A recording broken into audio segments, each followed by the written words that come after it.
So I might actually get this video done after a few interruptions. Welcome back to another video from Grounded, home of mindfulness, meditation, self-exploration.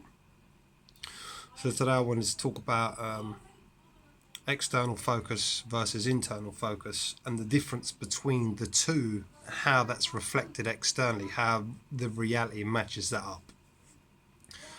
Now, whenever we are externally focused, we are coming from sense of self, which is thoughts and emotions. So we're creating from our thoughts, we are creating from our beliefs. And most of the time when we are creating from that personal sense of self, we're trying to override that personal sense of self. So we're trying to cancel out that identification, that painful identification within, by trying to change the external. Now, the reason we're trying to change the external is because the external is constantly reflecting back the internal. So if the internal is painful, the external is painful. And so on an unconscious level, we try to change the external, thinking that that's going to change the internal. So we're we're externally projecting and hoping, and it's a blind side in the intelligence of a human being that's not awakened.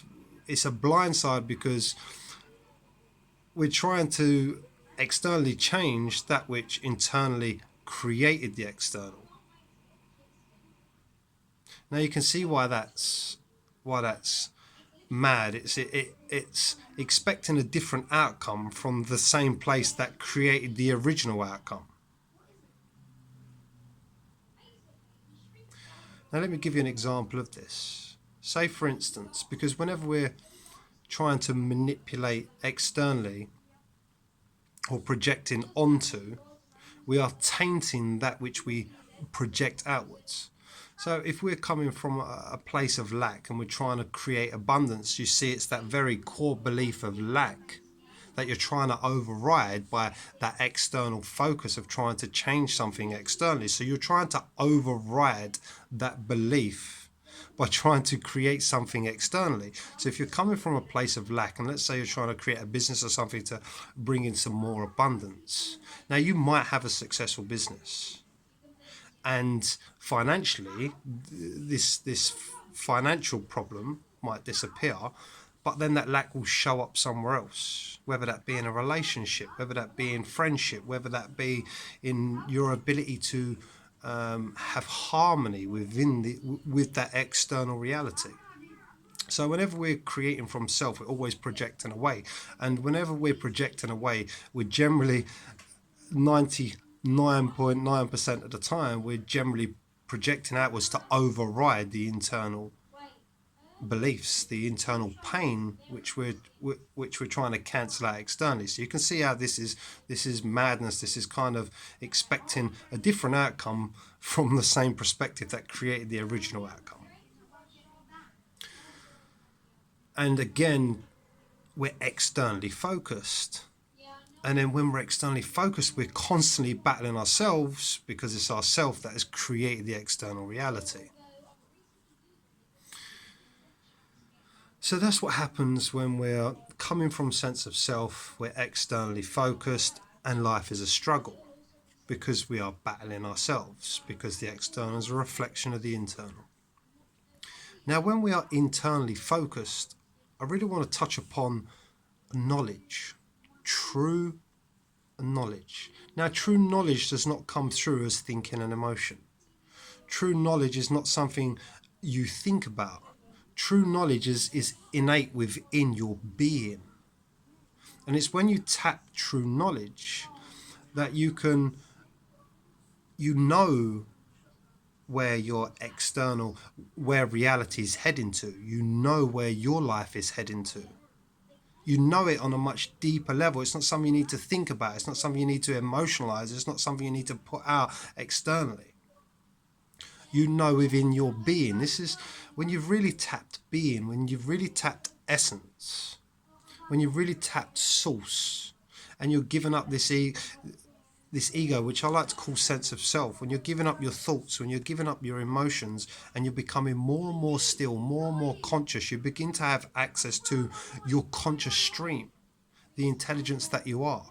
And within that intelligence is already the knowledge of where your life is going. There is no external projection.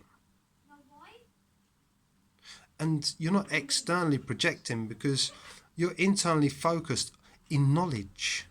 In knowledge that this is where my life is going. I don't have to struggle. I don't have to fight. I don't have to manipulate. I don't have to control. I can give up and surrender everything. Because in that surrender is the greater knowledge of this is where my life is going. And that takes all resistance. That gets rid of all resistance. That gets rid of all suffering. That gets rid of all your problems. Because it's knowledge. When I'm talking about conscious awareness, now consciousness is already so tapped, is already so complete. When you begin to awaken, you awaken into the intelligence that this life is done, that the next life is done, that everything is already done. Because the moment everything could be, everything was already done. This is true knowledge. And when you have access to that, you have access to your life stream.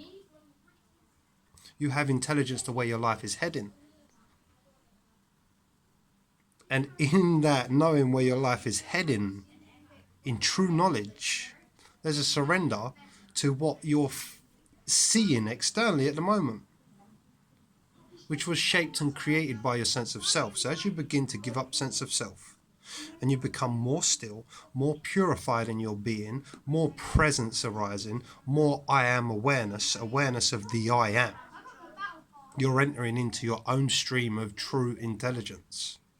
And as you're entering into your own stream of true intelligence, there's already a completeness in it. There's already a peace in it. There's already a wholeness in it. There's already a joy in it. But within that is a greater knowledge of your life projection, where your life is going. And of course, consciousness is always moving into more wholeness, more completeness. So when you do become truly conscious aware, your life is only ever moving to more wholeness, to more completeness. And so we let go of the external reality because we don't need to worry where we're at now, what's being reflected. We're so internally attuned, internally aligned, that we're literally watching that inner deeper knowledge unfolding in reality. And you're loving it and you're enjoying it. And there is no resistance, there is no battle. Life is unfolding. And you're there just to enjoy it. Just enjoy the enjoyment of it, knowing that life's getting better and better and better and better and better and better and better. And it's that infinite nature. Once you've tapped that, once you really realise that, you're in a completely expanded state. Never can you go back to that personal sense of self that was so confined to these ideas and so confined to a sense of self and so confined to beliefs and so confined to emotional turmoil. Now I would tell you now, in a state of being, there is emotional fluctuations, but them emotional fluctuations are self.